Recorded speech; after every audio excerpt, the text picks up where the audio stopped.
छोरी आज नुहाउनु पर्छ ल है। नुहाइ नुहाइ गर्ने आज नुहाइ नुहाइ गर्ने मेरो छोरी है। ज्ञानी भएर नरोइकन बुझ्यो।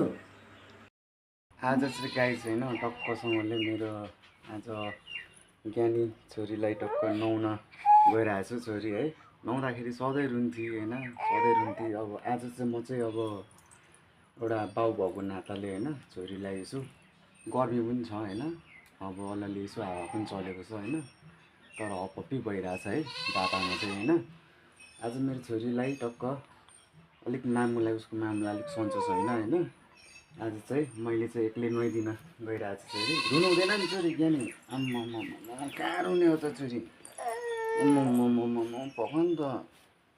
चल गर्मी भयो नि छोरी, आम्मामा मेरो छोरीलाई गर्मी भयो नि त है।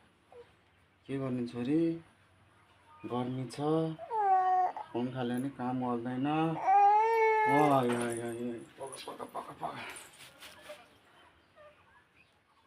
आम्मामा मेरो स्ट्रङ छोरी होइन, किन रोको त छोरी?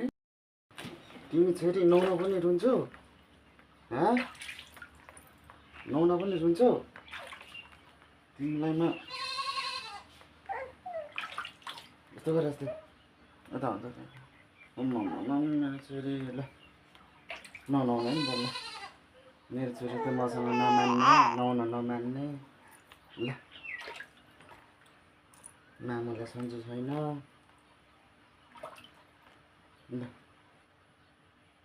नुहाउनु ल,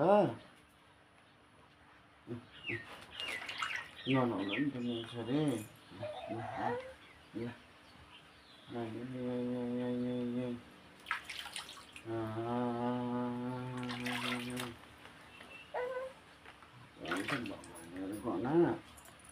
गाना छोरी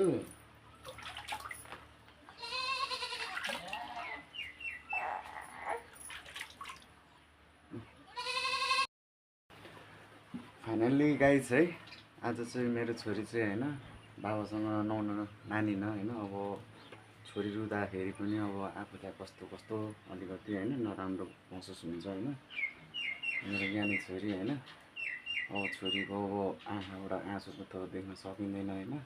हुन त केटाकेटी मान्छे होइन यस्तै हो, सुन्छ होइन, तर पनि माया ममता भनेपछि छोराछोरीप्रति चाहिँ होइन आमा बुवाको चाहिँ अब बेग्लै हुँदो रहेछ होइन। ल ल छोरी, मेरो ज्ञानी छोरी ल।